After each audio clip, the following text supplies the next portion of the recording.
Tugas perpajakan. Nama Salvenjai, NIM 2902150114, Prodi Akuntansi. 1. PPh Pasal 23. PPh Pasal 23 atau PPh 23 merupakan salah satu jenis pajak penghasilan atau PPh yang ada di Indonesia. Secara singkat, PPh 23 adalah pajak yang dikenakan pada penghasilan atas modal, penyertaan jasa, hadiah, bunga, dividen, royalti, atau hadiah dan penghargaan selain yang dipotong PPh Pasal 21. Tarif PPh 23. Untuk mengetahui tarifnya, PPh 23 dibedakan menjadi dua, yaitu yang pertama, tarif 15% dan tarif 2%. Dikenakan atas nilai DPP atau dasar pengenaan pajak atau jumlah bruto. Jumlah bruto adalah seluruh jumlah penghasilan yang disediakan untuk dibayarkan atau telah jatuh tempo dengan pemotong pajak seperti badan pemerintah, penyelenggaraan kegiatan, subjek pajak dalam negeri atau BUT atau bentuk usaha tetap, perwakilan usaha luar negeri, dan OP atau orang pribadi yang ditunjuk oleh DJP atau Direktorat Jenderal Pajak. Pajak PPh 23 dengan tarif 15% dikenakan penghasilan bunga, dividen, royalti, dan hadiah. Sedangkan pajak PPh 23 dengan tarif 2% dikenakan untuk penghasilan jasa dan sewa. Untuk jasa pada PPh 23 meliputi jasa teknik, jasa manajemen, jasa konstruksi, jasa konsultan, dan jasa lainnya, yang dijelaskan dalam Peraturan Menteri Keuangan Nomor 141 PMK 03/2015 yang mulai berlaku pada tanggal 24 Agustus 2015 untuk WP atau wajib pajak yang tidak memiliki NPWP atau nomor pokok wajib pajak akan dipotong 100% lebih besar dari tarif pajak PPh 23 tersebut.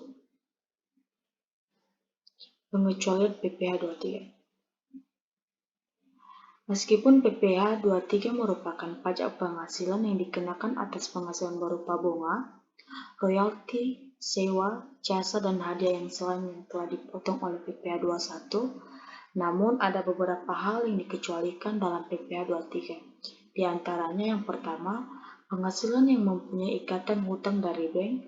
2. Sewa yang terutang sehubungan dengan sewa guna, usaha, dan hak opsi. Ketiga, dividen yang diperoleh PT atau perseroan terbatas yang bertempat tinggal di Indonesia yang berasal dari cadangan laba yang ditahan sebagai wajib pajak dalam negeri, koperasi, dan BUMN atau BUMD. Keempat, SHU koperasi yang dibayarkan koperasi kepada anggotanya. Kelima, penghasilan yang terutang kepada badan usaha atas jasa keuangan yang berfungsi sebagai penyalur pinjaman atau pembiayaan. Pembayaran PPh 23. Dalam pembayarannya, PPh 23 dibayarkan oleh pihak pemotong melalui bank berpersepsi yang telah ditunjuk oleh Kementerian Keuangan dengan jatuh tempo pembayaran PPh 23 diberlakukan pada tanggal 10 bulan berikutnya. Seperti misalnya, pihak pemotong memotong PPh 23 atas penghasilan bunga dengan tarif 15% pada tanggal 25 September.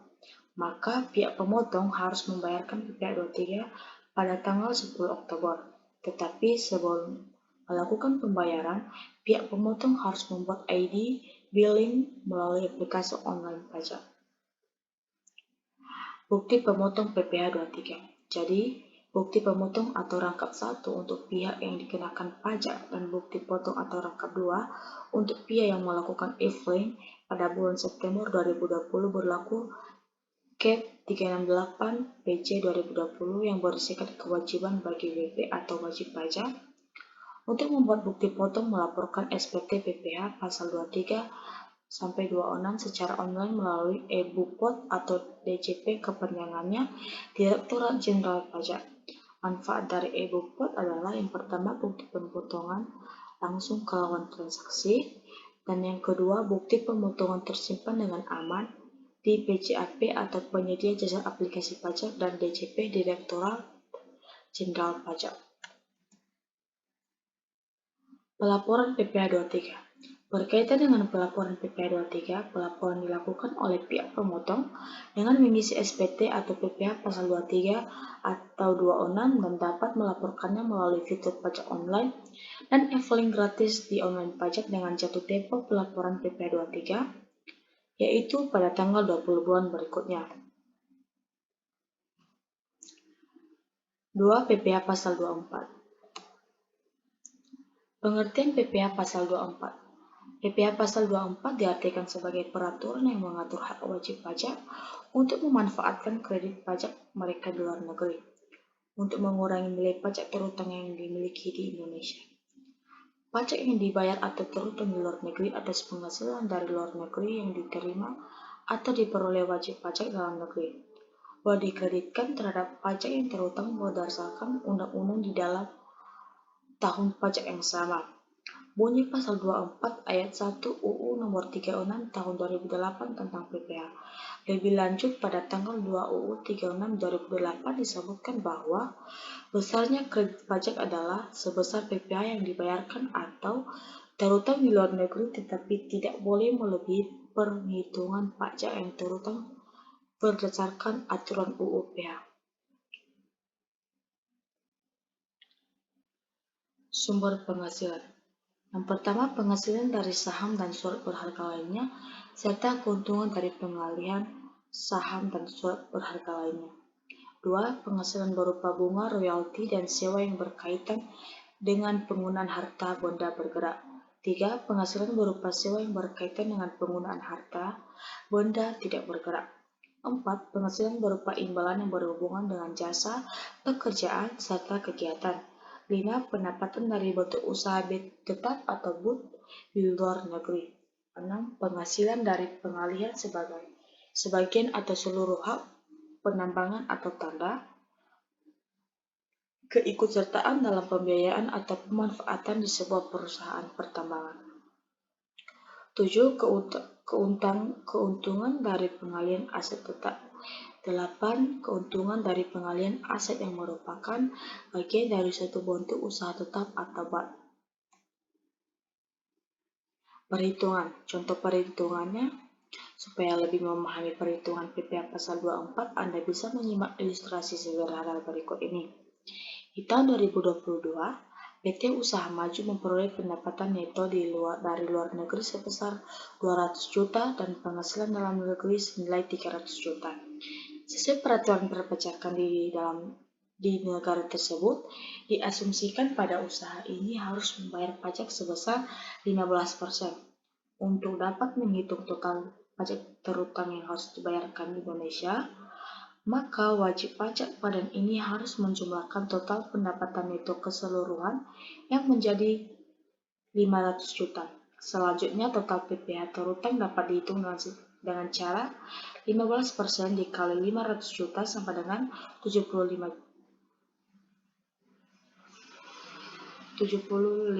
triliun.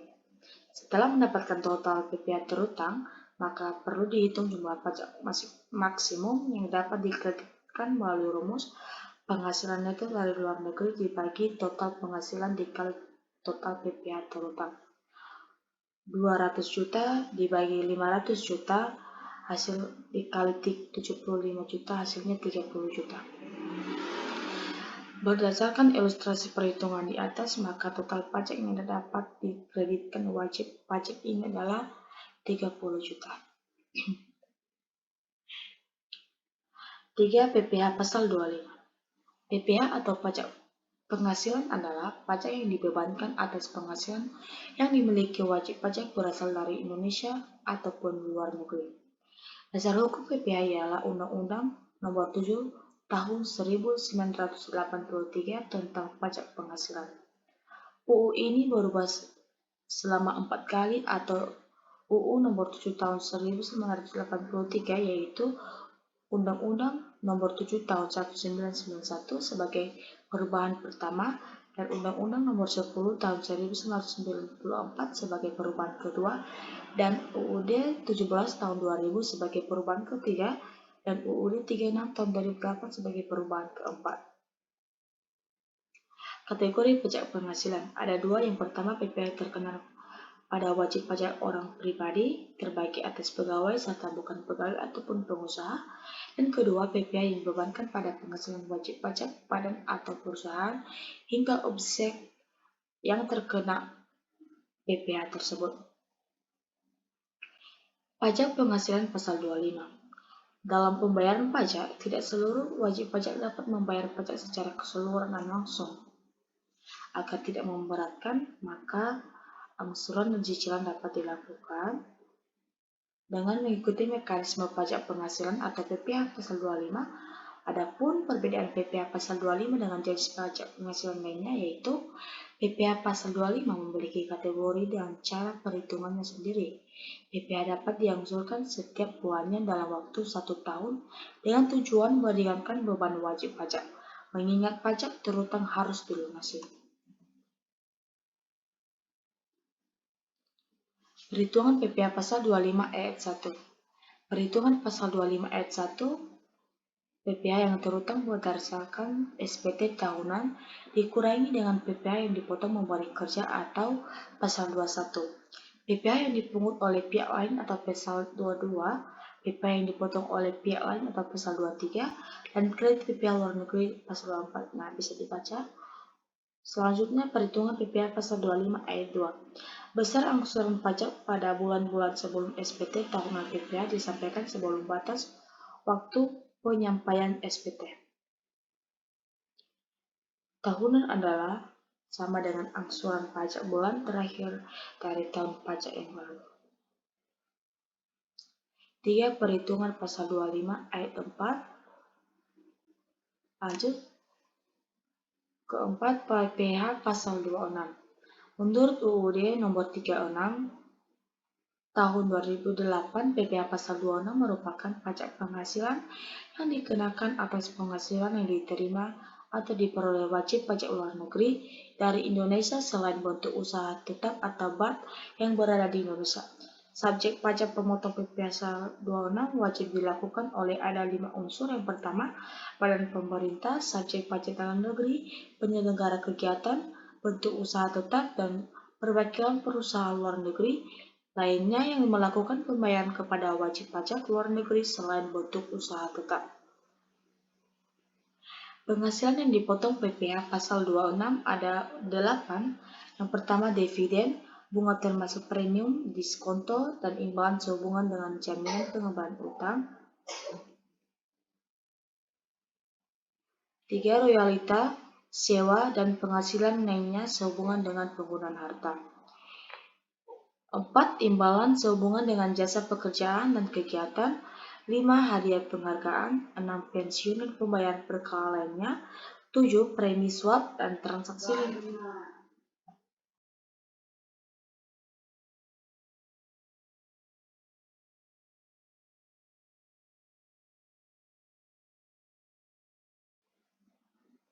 8. Keuntungan karena pembebasan utang. Tarif pengenaan pajak penghasilan pasal 26. Tarif yang dikenakan sesuai dengan persetujuan pengindaraan pajak berganda atau P3B antar negara atau tax treaty, yaitu sebesar 20% untuk setiap pengenaan jenis pajak penghasilan pasal 26. Ketentuan dasar pengenaan pajak adalah sebagai berikut. Ada 3. Yang pertama, tarif 20% dari penghasilan bruto, tarif 20% dari penghasilan neto, tarif 20% dari penghasilan setelah pajak atau penghasilan kena pajak dikurangi dengan pajak penghasilan. Contoh perhitungan PPh pasal 26, tarif 20% dari penghasilan bruto. Contohnya, pada Mei 2021, PT ABC membayar royalti kepada Alexandro yang berkewarganegaraan Amerika sebagai penulis buku sebesar 85 juta. PPh pasal 26 yang dipotong adalah 20% dikali 85 juta, hasilnya 17 juta. 5. PPN. PPN atau pajak pertambahan nilai adalah pungutan yang dikenakan dalam setiap proses produksi maupun distribusi. Itulah alasannya kita sering menemukan PPN dalam transaksi sehari-hari. Sebab dalam PPN, pihak yang menanggung beban pajak adalah konsumen akhir atau pembeli barang atau jasa yang dikenakan PPN. Berikut adalah daftar barang yang tidak dikenakan PPN. Yang pertama, barang hasil pertambangan atau hasil pengeboran yang diambil langsung dari sumbernya. 2. Barang kebutuhan pokok yang sangat dibutuhkan oleh rakyat banyak. Ketiga, makanan dan minuman yang disajikan di hotel, restoran, rumah makan, warung, dan sejenisnya. Keempat, uang emas, batangan, dan surat berharga. Tarif PPN. Penentuan besaran tarif PPN diatur di UUD 42 tahun 2009 tentang pajak. Yang pertama, tarif PPN 0% berlaku untuk ekspor barang kena pajak berwujud atau barang kena pajak tidak berwujud dengan ekspor jasa kena pajak. Kedua, tarif PPN 11% berlaku untuk semua produk yang beredar di dalam negeri termasuk di daerah zona ekonomi eksklusif dan landas kontinen yang di dalamnya berlaku UUD yang mengatur tentang kepabeanan. Ketiga, tarif PPN atas barang mewah ditetapkan paling rendah 11% dan paling tinggi 200%. Dan kelima, PPN 11%, besarnya tarif tersebut masih dapat diubah menjadi paling rendah 5% hingga paling tinggi 20% mengikuti peraturan pemerintah yang berlaku. Pembayaran dan pelaporan PPN. PPN mengikat pembeli dan penjual. Seperti dijelaskan sebelumnya, PPN adalah kewajiban dari pembeli sehingga dibayarkan oleh pembeli itu sendiri. Namun, kewajiban pemungutan penyetoran dalam pelaporan PPN merupakan kewajiban penjual atau pengusaha kena pajak atau PKP. Penjual atau PKP kemudian melaporkan pemungutan PPN secara akumulatif ke Ditjen Pajak. 6. Pajak penjualan barang mewah atau PPNBM. Pajak penjualan atas barang mewah atau PPNBM adalah pajak yang dikenakan pada barang yang tergolong mewah kepada produsen untuk menghasilkan atau mengimpor barang dalam kegiatan usaha atau pekerjaannya. PPNBM hanya dikenakan satu kali pada saat penyerahan barang ke produsen. Apa pertimbangan suatu barang yang dikenakan dalam PPNBM? Yang pertama, ada 5 pertimbangannya. Keadilan pembebanan pajak antara konsumen meminta rendah dan dengan konsumen meminta tinggi, pengendalian konsumsi barang mewah, perlindungan terhadap produsen kecil atau tradisional, dan keempat, keamanan dan penerimaan negara. Barang kena pajak yang tergolong mewah yang pertama, barang yang bukan barang kebutuhan pokok, barang yang dikonsumsi oleh masyarakat tertentu, barang yang umumnya dikonsumsi oleh masyarakat dengan harapan tinggi, barang yang dikonsumsi untuk menunjukkan status. Kapan PPNBM dipungut? Prinsip pemungutannya hanya satu kali saja saat pengajuan oleh pabrikan atau produsen barang yang tergolong mewah, barang impor yang tergolong mewah. Yang kedua poinnya, penyerahan pada tiket berikutnya tidak lagi dikenakan PPNBM. Beberapa tarif PPNBM. Yang pertama, tarif PPNBM ditetapkan paling rendah 10% dan paling tinggi 200%. Perbedaan tarif PPNBM berdasarkan pengelompokan barang yang tergolong mewah yang dikenakan PPNBM. Barang apa saja yang dikenakan PPNBM? Yang pertama, kendaraan bermotor kecuali untuk kendaraan ambulan, kendaraan jenazah, kendaraan pemadam kebakaran, dan ini bisa dibaca teman-teman. Ada berapa poin ini? Ada beberapa poin, ada 6 poin. Nah, sekian, terima kasih. Saya minta maaf jika ada kesalahan kata.